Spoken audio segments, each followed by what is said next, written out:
Welcome back. आज हम लोग क्वाड्रेटिक इक्वेशंस के उन क्वेश्चंस को देखेंगे जो सबसे हाईएस्ट मार्क में आपके पेपर में पूछे जाते हैं। ट्रेन से रिलेटेड क्वेश्चन को कल हमने डिस्कस किया था। रिवर एंड बोट से रिलेटेड क्वेश्चंस को आज देखेंगे, प्लस कुछ और कॉन्सेप्चुअल क्वेश्चंस को देखेंगे। क्वाड्रेटिक इक्वेशंस के लगभग सारे सेगमेंट को आपने टच कर लिया है। जो जो चीज़ें आपने जान ली उसको देखिए, आंखें बंद करें और एक बार में सारी चीज़ें आपके सामने से गो थ्रू हो जाए तो समझिए कि आपने पूरा एरिया, पूरा चैप्टर का सारा एरिया टच कर लिया है। जैसे एक स्टैंडर्ड फॉर्म आपने जान लिया, ax square plus b x plus c equals to 0।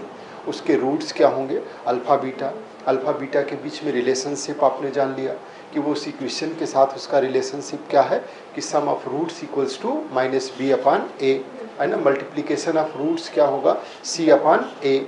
उसके बाद अगर कहीं ज़रूरत पड़ जाए, अल्फ़ा बीटा आपको दिया हुआ हो और इक्वेशन बनानी हो तो इक्वेशन आपकी क्या फॉर्म होके आएगी, x minus alpha into x minus beta equals to 0। या इसी को नेक्स्ट फॉर्म में ऐसे लिख सकते हैं, x square minus alpha plus beta into x plus alpha beta equals to 0। ठीक, अगर कोई क्वेश्चन है उसको सॉल्व करना है तो उसको आप फैक्टराइजेशन मेथड से यानी गुणनखंड विधि से सॉल्व करेंगे। उसमें क्या करते हैं, a इंटू सी चेक करते हैं और उसका ऐसा फैक्टर करना होता है कि जो c का साइन होगा उस c के साइन के साथ में जो आगे की दी गई वैल्यू है यानी कि x का कोफिशिएंट उसके चाहे प्लस में ले आया जाए गुणनखंड को या माइनस में ले आया जाए। दूसरा मेथड आपने देखा परफेक्ट स्क्वायर मेथड। ठीक है, परफेक्ट स्क्वायर मेथड में क्या करते हैं, एक्स स्क्वायर के कोफिशिएंट को 1 बनाते हैं, उसके बाद जो एक्स का कोफिशिएंट है उसको हाफ करते हैं और फिर उसका स्क्वायर ऐड कर देते हैं और सब्ट्रैक्ट कर देते हैं। तीसरा जो मेथड आपने देखा वो क्या था, सीरीज धराचार्य का फार्मूला। ठीक है, उससे आप सॉल्व करने की स्थिति में होते हैं और वो क्या है, x square ax square plus b x plus c equals to 0 के लिए x equals to minus b plus minus under root b square minus 4ac plus 2a। Clear, तो ये तो आपने श्रीधराचार्य को देख लिया। अब इसके बाद जो आगे आपने देखा वो कुछ क्वेश्चंस में एक डिस्क्रिमिनेंट के बारे में। डिस्क्रिमिनेंट क्या था, विविक्तिकर, जिसको d से आपने लिखा d equals to b square minus 4ac। वो किसी भी इक्वेशन को बिना सॉल्व किए रूट्स की क्या बता देता है, नेचर को बता देता है। d ग्रेटर देन 0 है या इक्वल्स टू 0 है तो रूट्स क्या होंगे, रियल होंगे। क्लियर, अगर d ग्रेटर देन 0 है तो रूट्स रियल होंगे और अलग अनइक्वल होंगे और उसके साथ साथ एक और उसमें चीज़ ऐड की गई है वो क्या है, रेशनल और इरेशनल। अगर वो परफेक्ट स्क्वायर भी हो गया तो रेशनल होगा और परफेक्ट स्क्वायर नहीं हुआ तो क्या हो जाएगा, इरेशनल होगा। क्लियर, इसके अलावा आपने और क्या क्या चीज़ों को जान लिया। अगर d इक्वल्स टू 0 हो गया तो रूट्स क्या होंगे, रियल होंगे, वास्तविक होंगे एंड इक्वल होंगे। क्लियर, और अगर इसके साथ में आपने ये भी देखा कि d लेस देन 0 हो जाए तो रूट्स इमेजिनरी हो जाएंगे यानी काल्पनिक हो जाएंगे। क्लियर, ये सारी चीज़ों को जाना। उसके अलावा अगर कहीं क्रमागत संख्या लेने के लिए आ गया तो क्रमागत संख्या क्या माननी है, x प्लस 1 x प्लस 2, 2 कहेगा तो x प्लस 1 मान लिया। सम क्रमागत संख्या तो x प्लस 2। विषम क्रमागत संख्या भी वही मानेंगे, x प्लस 2। पहली वाली अगर विषम हो गई, मान लीजिए 1 हो गया तो उसमें 2 जोड़ोगे तो 3 आएगा। पहली वाली सम हो गई तो 2 हो गई, उसमें 2 जोड़ोगे तो 4 आएगा। ठीक है, तो कंफ्यूज कहीं होना ही नहीं है कुछ और मान करके। क्लियर, कल आपने ट्रेन के क्वेश्चंस देखे थे, एक ही फार्मूला वहाँ चलेगा, है ना, चाल बराबर दूरी बटे समय, speed equals to distance upon time. ठीक, उसी को क्या करना है, जिस तरीके से क्वेश्चन दिया गया है उसको सेट करना है। ठीक, आज आइए कुछ और क्वेश्चंस को इस टॉपिक से रिलेटेड सॉल्व करते हैं और उसको देखते हैं कि कैसे इससे रिलेटेड क्वेश्चंस आपसे सामने आते हैं और इन्हें सॉल्व करना है। देखिए यहाँ पे एक क्वेश्चन आपको दिया गया है और ये क्वेश्चन है कि एक ट्रेन है वो एक समान चाल से, यानी स्पीड उसकी दे रखी है आपको 180 किलोमीटर पर आवर, वो यूनिफॉर्म स्पीड से चलती है, एक समान चाल से चलती है। और अगर इसकी स्पीड 5 किलोमीटर ज़्यादा होती, 5 किलोमीटर पर आवर ज़्यादा होती तो ये क्या करता कि आधा घंटे कम समय में जहाँ पहुँचना था वहाँ पहुँच जाती है। ठीक है, तो आपको स्पीड फाइंड आउट करनी है ट्रेन की। वो जो स्पीड शुरुआत वाली थी वो स्पीड क्या थी, मतलब रियल स्पीड उसकी क्या थी, क्योंकि वो तो पहुँची तो लेट ही है। अगर 5 किलोमीटर की स्पीड ज़्यादा रखती तो आधा घंटे पहले पहुंचती। क्लियर। अब आप क्या जानते हैं, स्पीड इक्वल्स टू क्या होता है, डिस्टेंस अपॉन टाइम। ठीक है ना, speed equals to distance upon time. अब यहां पे देखिए, जो डिस्टेंस है वो तो फिक्स है, डिस्टेंस आपकी फिक्स है। ए और बी के बीच की डिस्टेंस कितनी है, 180 किलोमीटर। इतनी डिस्टेंस आपको दे रखी है, 180 किलोमीटर की डिस्टेंस दी गई है। और इसी डिस्टेंस को मान लीजिए कि वो x किलोमीटर पर आवर की स्पीड से तय करता है, तो एक सिचुएशन हो गई। और दूसरी सिचुएशन हो गई, तो इसमें मान लीजिए टाइम उसको t1 लग रहा है, और एक दूसरी स्पीड है जो कह रहा है कि 5 किलोमीटर और ज़्यादा तेज चलती, तो x plus 5 kilometre per our, तो टाइम कितना लगता, t2 लगता। और टाइम इक्वल्स टू आप देख ही रहे हो क्या है, distance upon speed. Time equals to क्या हो जाएगा, डिस्टेंस अपॉन स्पीड। ये नीचे आ जाएगा, वो ऊपर चला जाएगा। तो यहाँ पे जो टाइम का डिफरेंस है वो कितना दिया गया है, हाफ आवर। यानी कि एक तरीके से देखो तो t1 में ज़्यादा समय लगा, t2 में कम समय लगेगा, और दोनों का डिफरेंस कितना है, 1/2। देखिए सब यूनिट चेक कर लेना, ये किलोमीटर में है, ये किलोमीटर पर आवर में है, और ये समय क्या लिखा है, आर में ही। अगर ये मिनट में लिखा होता तो इसको आर में चेंज करते, अपॉन 60 किया जाता। 30 मिनट लिखा होता तो 30 अपॉन क्या करते, 60, तब ये 1/2 हो जाता। अपने आप यहाँ 1/2 दिया हुआ है, तो यूनिट बिल्कुल ठीक है। और डिस्टेंस, अब देखिए यहाँ पे टाइम, तो ये क्या हो जाएगा, डिस्टेंस अपॉन, इसके लिए स्पीड कितनी थी, x। यहाँ पे डिस्टेंस इतनी ही है और स्पीड कितनी है, x प्लस 5 इक्वल्स टू 1/2। बात समझ में आई। यहाँ सारी यूनिट बैलेंस है, ऊपर किलोमीटर है, नीचे किलोमीटर पर आवर है, ये आर है, ठीक, सब बैलेंस है। अब उसके बाद 180 को आप कॉमन ले लेंगे, तो ये कितना हो जाएगा, 1/x minus 1/x plus 5 is equals to 1/2। तो 180, ये x plus 5 minus x upon x into x plus equals to 1/2। बात समझ में आई। ये इससे क्या हो जाएगा, कैंसिल, ठीक है। और ये इसमें मल्टीप्लाई होगा, ऐसे हो जाएगा, इस साइड लिख लेते हैं, क्रॉस मल्टीप्लाई कर रहे हैं, तो ये x इंटू एक्स प्लस 5, ये इधर चला गया नीचे वाला, ये 2 5 में मल्टीप्लाई होगा 10 हो जाएगा, और ये 180 में मल्टीप्लाई होगा तो ये 1800 हो जाएगा। क्लियर। ये x square plus 5x minus 1800 is equals to 0। ठीक है, 1800 का ऐसा फैक्टर करना है कि माइनस करने पे 5 आ जाए। 1800 का ऐसा फैक्टर क्या होगा, तो देखिए 2 से करेंगे तो कितना हो गया 9, फिर 2 से करेंगे तो 450। ठीक है, यहाँ से 10 निकाल लेंगे तो ये क्या बचेगा 45। और देखिए ध्यान से 45 और ये 40, तो 40 इंटू 45, ठीक है ना। ये वैल्यू यहाँ रख देते हैं, x square plus 45 minus 40x minus 1800 equals to 0। x common ले लिया जाए तो ये x प्लस क्या बचेगा 45, और यहाँ से माइनस 40 कॉमन ले लिया जाए तो क्या बचेगा x प्लस 45। एक स्टेप मैंने नहीं लिखा है, ठीक, वो आप लिखेंगे। और यहाँ से क्या हो जाएगा x प्लस 45 कॉमन ले लिया तो ये x माइनस 40 इक्वल्स टू 0। एक स्पीड आ रही है माइनस 45, एक स्पीड कितनी आ रही है इक्वल्स टू 40, लेकिन स्पीड माइनस हो नहीं सकती, तो x इक्वल्स टू क्या आ जाएगा 40 किलोमीटर पर आवर। ये आपका आंसर है। तो ट्रेन की स्पीड आपकी कितनी हो जाएगी 40 किलोमीटर पर आवर। 6 मार्क्स में पूछा जाने वाला क्वेश्चन, ठीक है, 6 मार्क्स में पूछा जाने वाला क्वेश्चन है। सेम कॉन्सेप्ट पे एक क्वेश्चन आपने कल वाली क्लास में भी किया था, ठीक है। तो समझ करके चलना है, दोनों क्वेश्चंस पूछे गए हैं और बार बार पूछे गए हैं, क्लियर। तो कुछ भी इसमें ऐसा नहीं है, आपको क्या करना है कि बस स्पीड को डिस्टेंस को देखना है कि डिस्टेंस एक है और वो क्या कह रहा है कि अगर स्पीड बढ़ा दिया तो टाइम क्या हो गया, घट गया।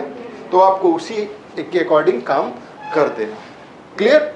नेक्स्ट क्वेश्चन देखिए, ये रिवर और बोट से रिलेटेड क्वेश्चन है। यहाँ पे भी क्वेश्चन सेम है, बस एक कॉन्सेप्ट आपको याद रखना है। रिवर और बोट के केस में एक तो इसमें नदी बह रही होती है, नदी भी बह रही होती है और उसकी जो चाल होती है उसको कहा जाता है धारा की चाल। तो धारा की चाल मान लीजिए हमने x1 मान लिया और नाव भी चल रही है, नाव की चाल अलग होती है, वो मान लीजिए x2 मान लिया।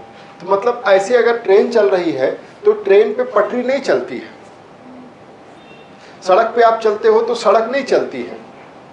मॉल वगैरह में आप गए होंगे तो वहां आपने देखा होगा सीढ़ी भी चलती है ना। तो ऐसा भी होता है। तो यहाँ पे क्या है कि मतलब सड़क भी चल रही है और उस पे नाव भी चल रही है, दोनों चल रहे हैं और दोनों अगर सेम दिशा में चलेंगे तो दोनों की स्पीड क्या हो जाएगी, प्लस। जिधर पानी बह रहा है उधर ही नाव जाएगी तो स्पीड बढ़ जाएगी, और पानी अगर इस साइड बह रहा है, नाव को इधर आना है, तो जो उसकी इफेक्टिव स्पीड आएगी वो क्या होगी, वो माइनस हो जाएगी। लेकिन स्पीड किसकी ज़्यादा होगी, नाव की। पानी की स्पीड ज़्यादा हो गई तो नाव इधर आ ही नहीं पाएगी, फिर तो बह जाएगी, क्लियर। तो नाव की स्पीड को ज़्यादा होना होगा तभी वो इधर आ पाएगी पानी से ज़्यादा। बात समझ में आ रही है ना। तो यानी इतना ध्यान रखना है कि अगर नाव और नदी का कॉन्सेप्ट है, नाव और नदी का कॉन्सेप्ट है, तो दोनों मूव करेंगे, नाव भी चलेगी और नदी भी चलेगी। अब देखिए क्वेश्चन में लिखा क्या है कि शांत जल में कोई हलचल नहीं है, यानी सड़क की तरीके से बिहेव हो रहा है। तो स्पीड कितनी है नाव की, 15 किलोमीटर पर आवर, अगर शांत जल है। लेकिन अगर नाव को धारा की दिशा में, मतलब जिधर पानी बह रहा है उस दिशा में 8 किलोमीटर जाने और फिर धारा के विपरीत दिशा में उसी स्थान पर लौट करके आने में कुल समय जो लग रहा है वो 4 आवर 30 मिनट्स लगता है, तो धारा की चाल ज्ञात करिए, नदी की चाल ज्ञात करिए। मान लेते हैं धारा की चाल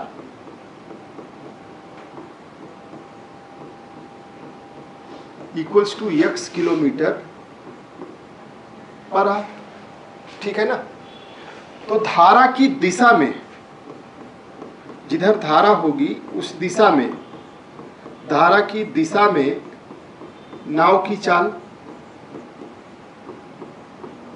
वो कितनी हो जाएगी, दोनों ऐड हो जाएगी। नाव की चाल शांत जल में कितनी है, 15 प्लस x, दोनों जुड़ जाएंगे। और धारा के विपरीत में, धारा के विपरीत दिशा में नाव की चाल, तो वो कितनी हो जाएगी, 15 minus x kilometre per our. बस इतना समझना है, इसमें कोई दिक्कत। जब दोनों एक दिशा में होंगे तो स्पीड जुड़ जाएगी। एक अपोजिट है और एक दूसरी तरफ जा रहा, मतलब दोनों अगर अपोजिट है तो घट जाएगा। लेकिन नाव वाली आपको आगे रखना है, नाव की चाल आगे रखेंगे, धारा की चाल बाद में रखेंगे, माइनस करते समय, ठीक है। अब देखिए टोटल टाइम लग रहा है, तो जाने में मान लीजिए t1 टाइम लगा, आने में कितना टाइम लगा, t2। कुछ ऐसे है तस्वीर कि स्थान A है, ये B है, दूरी कितनी है इन दोनों की, 8 किलोमीटर। 8 किलोमीटर में जाने में समय t1 लगा, आने में समय कितना लगा, t2 लगा। दोनों समय कितना दिया हुआ है, 4.5 घंटे, यानी 4:1/2। 4.5 का मतलब 4:1/2 मतलब 9/2 आवर, है ना। 9/2 घंटे टोटल लग रहे हैं जाने में आने में। 4.5 को कैसे लिख दिया, 4.5 का मतलब है 30/60, तो ये क्या हो जाएगा 1/2। ठीक है ना, क्लियर है। अब आपको मालूम है कि टाइम इक्वल्स टू क्या होता है, distance upon speed, distance upon speed. और डिस्टेंस तो फिक्स है, कितना डिस्टेंस है 8 किलोमीटर। और जब सेम डायरेक्शन में जा रहे हैं तो चाल कितनी है 15 + x, और जब वापस आ रहे हैं तब आना तो उतना ही है 8 किलोमीटर, लेकिन स्पीड क्या होगी 15 - x = 9/2। देखिए नाव नदी का कॉन्सेप्ट खत्म हो गया, ये नाव और नदी वाला कॉन्सेप्ट खत्म हो गया। अब आपको तो क्वाड्रेटिक सॉल्व करना है, तो इसमें कोई विशेष कॉन्सेप्ट नहीं है जो आपके समझ से परे हो। समय बराबर दूरी बटे चाल, दूरी 8 किलोमीटर थी, चाल था 15 + x। जब धारा की दिशा में गए और जब धारा के विपरीत में गए तो 15 - x, दूरी उतनी है, टोटल समय मैंने लिख दिया। बोलिए कॉन्सेप्ट में कोई प्रॉब्लम, इतना सा कॉन्सेप्ट है, इसके बाद तो सिंप्लीफिकेशन है, क्वाड्रेटिक इक्वेशन की सिंप्लीफिकेशन है। अब उसको सॉल्व करके देख लेते हैं। ये क्या है, 8 कॉमन ले लिया जाए, 8 कॉमन लिया आपने तो इधर 15 - x, और इस साइड में क्या आ जाएगा 15 + x। ये नीचे क्या हो गया 15 + x, और ये हो गया 15 - x = 9/2। 9/2। कोई दिक्कत किसी को, x से x कैंसिल हो गया, ठीक है, x से x कैंसिल हो गया। जब x से x कैंसिल हो गया तो ये हो गया 30। नीचे में a + b, a - b, a² यानी 15 का स्क्वायर तो 225 माइनस x² = 9/2। 3 3 जा 9, और ये 10 हो गया। ठीक, जो सिंप्लीफाई हुआ कर लिया गया। अब आगे देखिए ये कितना हो जाएगा, क्रॉस मल्टीप्लाई कर रहे हैं तो ये 2 से इसमें मल्टीप्लाई कर दीजिए 160, 8 × 10 80 × 2, ठीक है ना 160। और ये इधर क्रॉस मल्टीप्लाई हो जाएगा कि 3 के साथ में ये 225 माइनस x²। बात समझ में आ रही। अब इसको और सिंप्लीफाई करिए, इसको इसमें मल्टीप्लाई कर लेते हैं।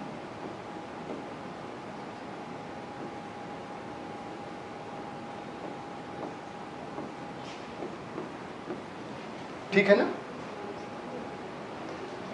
इसको इसमें से माइनस कर दीजिए।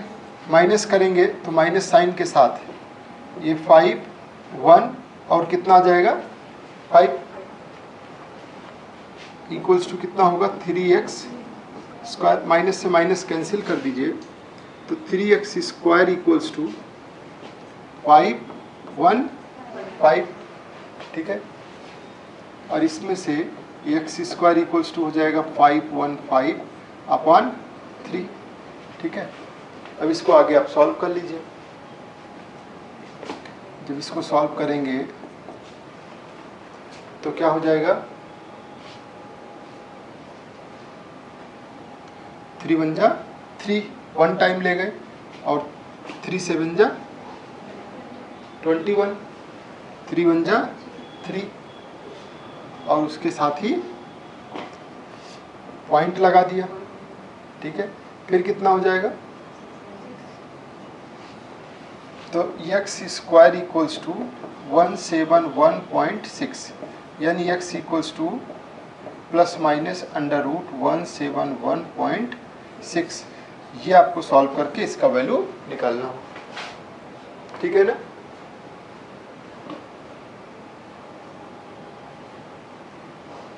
क्लियर है। कैलकुलेशन में कोई प्रॉब्लम किसी को, ठीक है ना। ये सॉल्व करके इसका आंसर ले लीजिएगा, ठीक है। नेक्स्ट क्वेश्चन देखिए, इसमें जो क्वेश्चन है ये भी रिवर और बोट से रिलेटेड क्वेश्चन है। यहाँ कहा गया कि एक नाव की स्थिर जल में जो चाल है वो कितनी है, x 8 किलोमीटर पर आवर है, धारा की दिशा में 22 किलोमीटर और धारा की विपरीत दिशा में 15 किलोमीटर की दूरी वो समान समय में तय करता है। मतलब धारा की दिशा में जो स्पीड होगी, धारा की दिशा में स्पीड, धारा की दिशा में नाव की चाल, और धारा की चाल x मान लीजिए,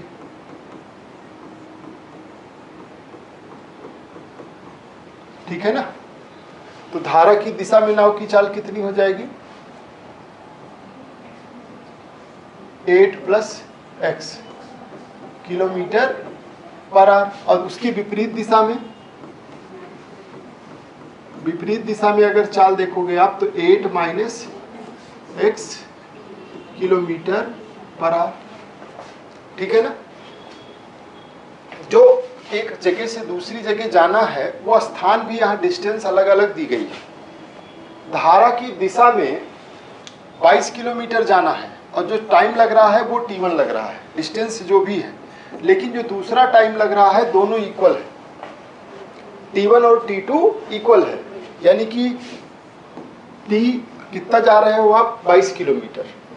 तो 22 किलोमीटर जाने में जो समय है वही 15 किलोमीटर जाने में लगने वाला समय है, ठीक है। दोनों क्या है, इक्वल है, और टाइम इक्वल्स टू क्या होगा, डिस्टेंस। तो डिस्टेंस, अब जो 22 किलोमीटर गए हैं तो धारा की दिशा में गए हैं, तो चाल क्या रही होगी, 8 + x, और जो t2 है उसकी चाल क्या रही होगी, डिस्टेंस 15 है और ये 8 - x, ठीक है। अब इसी को सॉल्व कर लीजिए, 8 + x 22/8 + x और 15/8 - x, क्रॉस मल्टीप्लाई कर लीजिए, तो ये 22 8 - x इक्वल्स टू 15 × 8 + x। जब इसको सॉल्व करोगे आप तो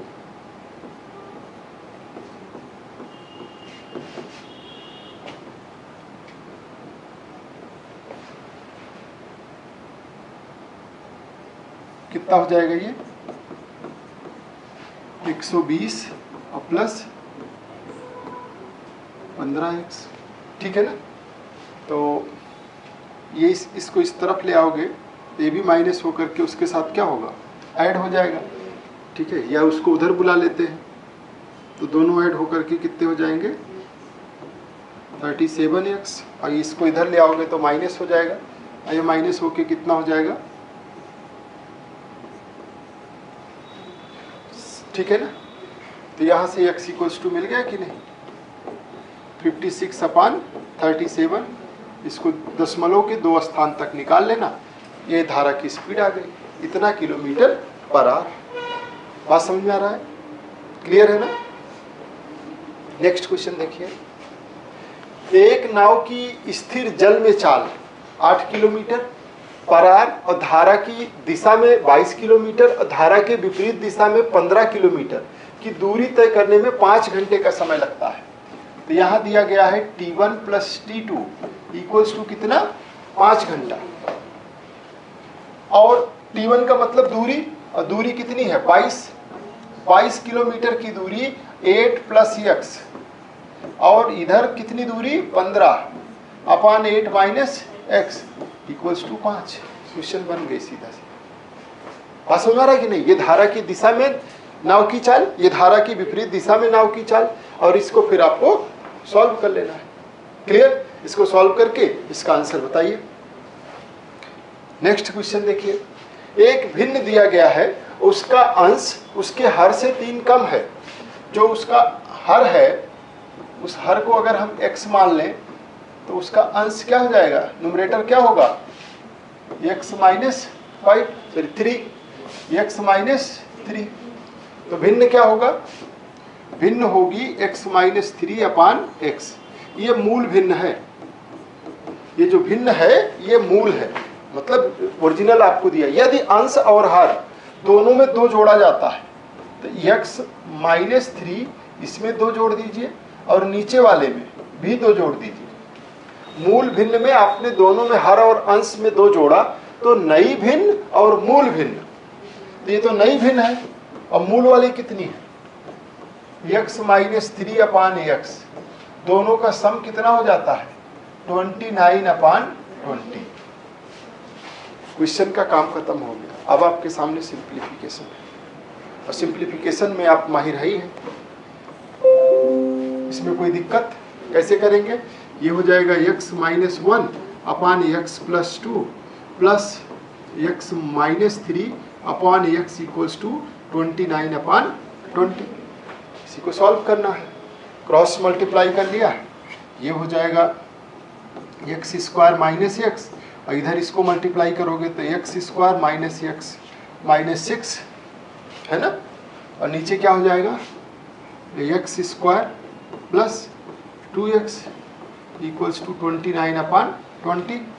और सिंप्लीफाई कर लो तो 2x square minus 2x minus 6 upon x square और plus 2x equals to 29 upon 20। अब इसको क्रॉस मल्टीप्लाई करना, और क्रॉस मल्टीप्लाई करने के बाद ये बिल्कुल इजी तरीके से सॉल्व हो जाएगा। देखिए 20 इधर आप मल्टीप्लाई करोगे तो ये क्या हो जाएगा? 40x स्क्वायर माइनस 40x, और इधर क्या हो जाएगा?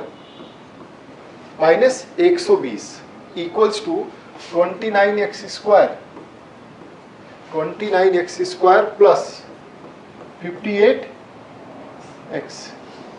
ठीक है, सही कर दीजिए, इसको सही से लिख लीजिए। तो कितना हो जाएगा ये? 19 कितना? 11x स्क्वायर, और ये इधर इसके साथ ही माइनस ऐड हो जाएगा ना, उधर से आएगा इधर माइनस होके इसमें ऐड होगा, तो कितना हो जाएगा? Minus 98x minus 120 equals to 0। और देखिए कुछ इसमें दिखाई दे रहा है। क्या दिखाई दे रहा है? मैं तो देख लिया। 110 आपको दिख रहा होगा, 110 इंटू 12, 110 इंटू 12, और 110 माइनस 12 कितना हो जाएगा? 98। 110 में से 12, देखो इस जीरो को मैंने इसके साथ कर दिया तो 110 हो गया, ये 12 बचा, और 110 माइनस 12 98, घटाने पे 98 आना चाहिए, आ गया ना। धीरे धीरे प्रैक्टिस के बाद आपको सब कुछ अपने आप दिखेगा। 110 minus 12 into x minus 120 equals to 0, तो 11x square minus 110x plus 12x minus 120 equals to 0। 11x common ले लिया तो x माइनस ये क्या हो गया? 110, यहाँ से 12 कॉमन ले लिया तो ये कितना हो गया? x माइनस, ये माइनस है ना यहाँ पे,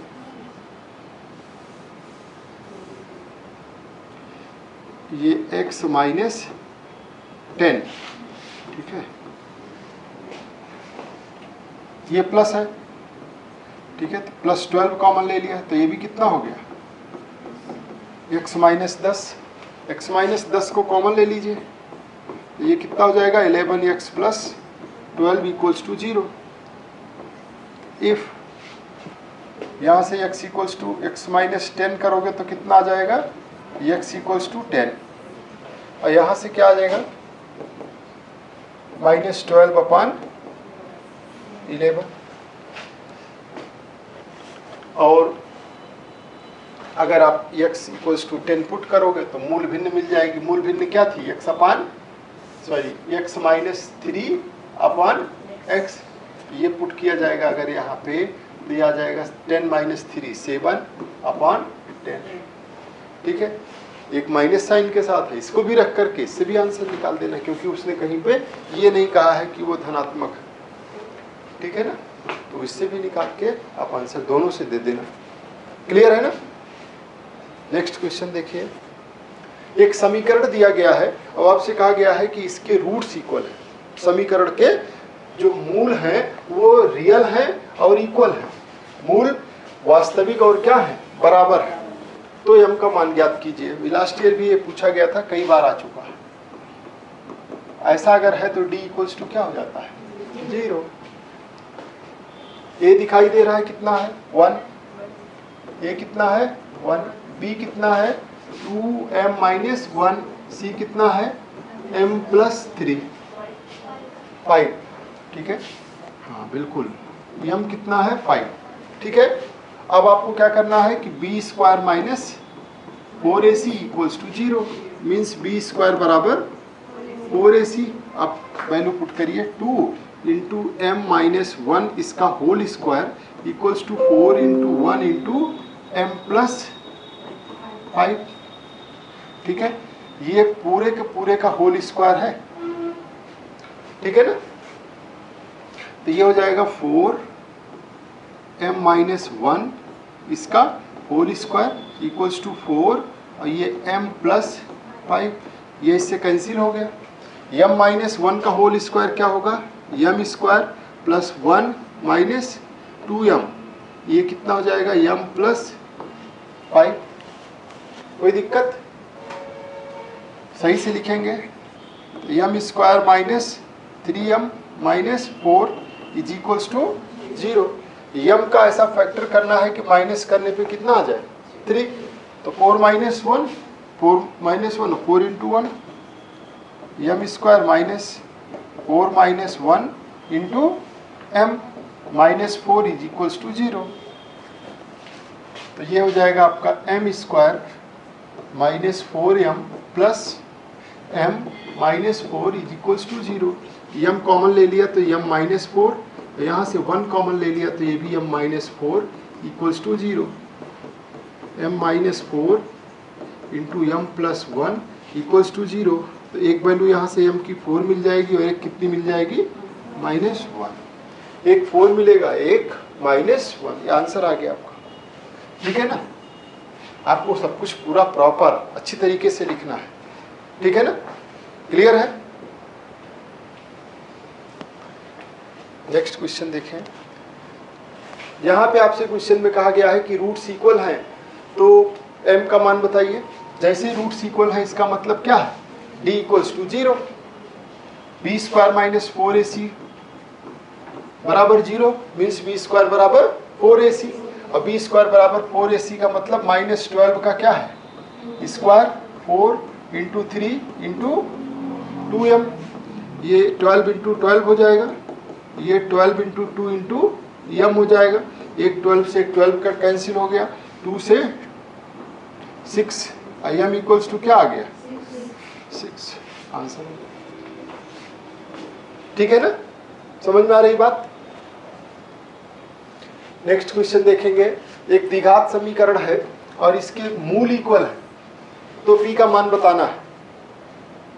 द्विघात समीकरण दिया गया, रूट्स इक्वल है, रूट्स इक्वल है तो क्या होगा, d equals to 0, means b square बराबर क्या हो जाएगा, 4ac। तो b देखो क्या है, मुझे तो दिख रहा है 2 इंटू अंडर रूट 5p, कुछ छोड़ मत देना, x को छोड़ देना, बाकी सब ले लेना। ठीक है, ये हो गया 4 इंटू p इंटू 15, इसको सही से लिखेंगे तो ये हो जाएगा 4 इंटू 5 इंटू पी स्क्वायर बराबर 4 इंटू पी इंटू 15। 5 1 जा 5, 5 3 जा 4 से 4 कैंसिल, जो बचा हुआ है उसको सही से लिखेंगे, पी स्क्वायर पी 3p। ठीक है ना, कुछ बचा तो नहीं, हो गया ना सही से। ये p 3p हो गया, इधर p स्क्वायर बचा, दोनों को एक तरफ कर लो, p square minus 3p equals to 0। p square, इसमें से p कॉमन ले लो तो क्या बचेगा, p minus 3, if p equals to 0 और p माइनस 3 इक्वल्स टू 0, यहाँ से p बराबर 0 मिल गया और यहाँ से p बराबर 3 मिल गया। तो p के मान क्या क्या होंगे, 0 और 3। क्लियर है, कोई कंफ्यूजन। शुरुआत कैसे करेंगे, कि चूंकि दिए गए प्रश्न में मूल बराबर है इसलिए इसका डिस्क्रिमिनेंट यानी विविक्तकर शून्य होगा, तो फिर b square minus 4ac equals to 0 होगा, फिर ये लिखेंगे, फिर ये, और फिर इस तरीके से सॉल्व करेंगे। क्लियर? तो आपने कई तरीके की चीज़ों को समझ लिया। रिवर और बोट से रिलेटेड आपको कुछ डीपीपीएस हम देंगे, ट्रेन से रिलेटेड कुछ मिसलिनियस और क्वेश्चंस जिसमें क्षेत्रामिति से संबंधित यानी कि रेक्टेंगल हो गया, या कहीं पार्क की बात करेगा, कहीं रूम की लंबाई चौड़ाई की बात करेगा, उसमें आपको बाद में द्विघाती क्वेश्चंस फ्रेम करनी होगी। ठीक है, तो इस तरीके के क्वेश्चंस के साथ अपने आप को बिल्कुल फेमिलियर बना लीजिए, और जितनी ज़्यादा इस पर प्रैक्टिस करते जाएंगे उतनी ज़्यादा ही परफेक्शन आता चला जाएगा। तो अब इसके लिए हम डीपीपीएस सीरीज स्टार्ट करेंगे इस टॉपिक के लिए, और डीपीपीएस सीरीज के माध्यम से इसको बिल्कुल पॉलिश किया जाएगा, और आपको अपने आप में धार डेवलप करनी है। धार डेवलप करने का मतलब आप धारदार हो जाओ, ये क्वेश्चन कैसा भी आपके सामने आए वो इजीली आपके साथ हैंडल हो जाए। तो ये आज का होमवर्क है, और ये क्वेश्चन बार बार आपको मिल रहा है, पेपर में भी मिलेगा, इसके पूरे चांस हैं। इसको सॉल्व करने की आपकी स्किल डेवलप हो जानी चाहिए। ठीक है ना?